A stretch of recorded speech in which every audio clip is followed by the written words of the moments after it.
prior to the Iraq War, John Mearsheimer is sort of a famous realist, got many realists together and gave us sort of a call or an email and said, he wanted to take out an ad in the New York Times, a quarter-page ad, which cost $37,000 at the time, for a quarter-page ad in the op-ed piece to say, we shouldn't go to war with Iraq, that it wouldn't be prudent. We don't really have a core national interest in doing it, and that the implications of doing it might be far worse than, we haven't really figured out the end game.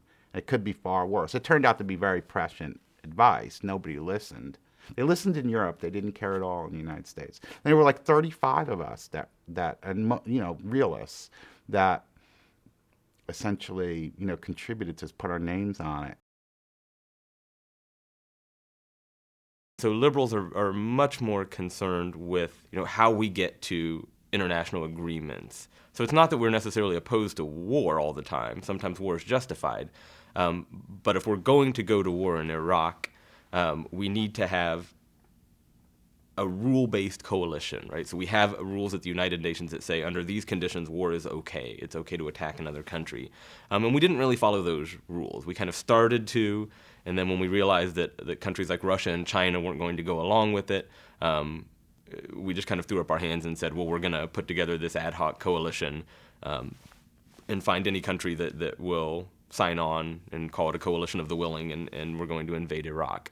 So from a liberal perspective, that was concerning because it really was using this coalition of the willing to hide what was really a unilateral action.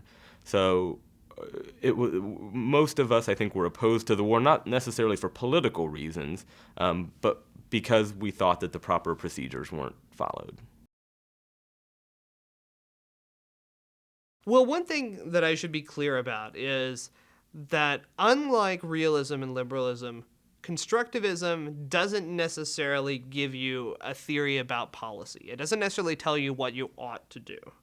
It's more a theory about what you could do.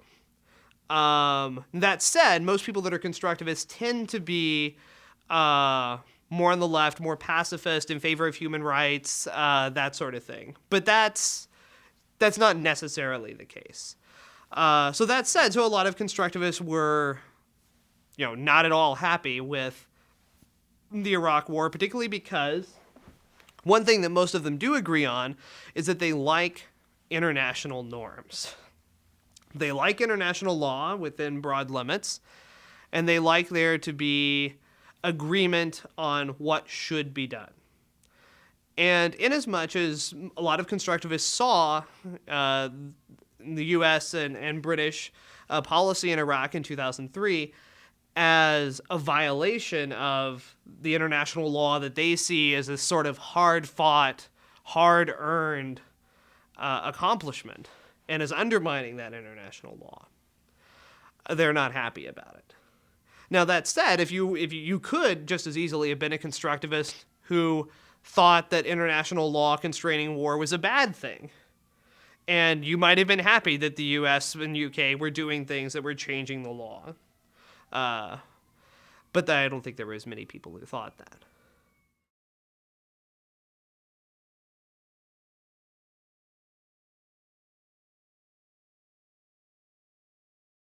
So liberals, I think, are much more on board with what happened after we invaded Iraq. I think we disagree with how we got there, but once we're there, I'm not sure we disagree that much with the way the situation actually played out.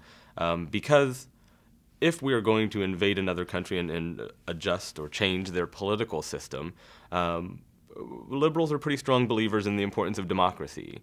And so once we have invaded Iraq, we get past the weapons of mass destruction and the security arguments, at least the attempt to restructure the Iraqi political system along democratic lines with protections for the rights of women, for religious minorities, for ethnic minorities, seems like a really, really good thing. Now, it hasn't always worked out all that well, but the basic program that the U.S. has followed and our allies have followed after the invasion looks much more liberal and is much more agreeable to liberals than the actual invasion of Iraq.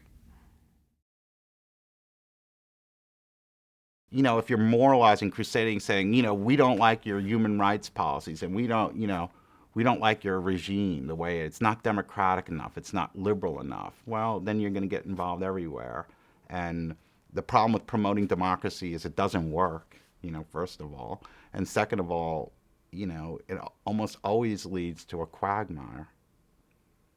Again, there is no natural harmony of interests in the world. Realists understand that. So you just have to live with diversity. And I think liberals don't understand that. Most of American wars have been, particularly since the end of the Cold War, have been all about promoting democracy and human rights. And liberals would actually say that the only just war is one that promotes human rights, whereas a realist would say the only just war is one that promotes the national interest. And if there are no threats in the environment, well, then you retrench. There's this whole legacy of history and of understanding on the United States part of what it means to be the United States and what it means to deal with places like Iraq. And so there they would point to history of, limited histories of American colonialism in Latin America, the United States' growing conception, especially after World War II, that it is sort of the global leader and that its job is to take care of situations like this, especially if they're seen to be endangering the national interest, whether through possession of weapons of mass destruction or supply of natural resources, take your pick on the Iraq War. And also this sort of long-standing tension between Western and Islamic sort of civilization that dates back all the way to the Crusades, but it became especially protracted as a result of European colonialism in North Africa and the Middle East, and the way that the Europeans came to understand their relationship to Islamic peoples and to sort of dehumanize them. All of those things get inherited in the way the United States deals with Iraq. And so it's a really complicated story. So that's how constructivists, I think, would go deeper into the story than just talking about the actual policy implications.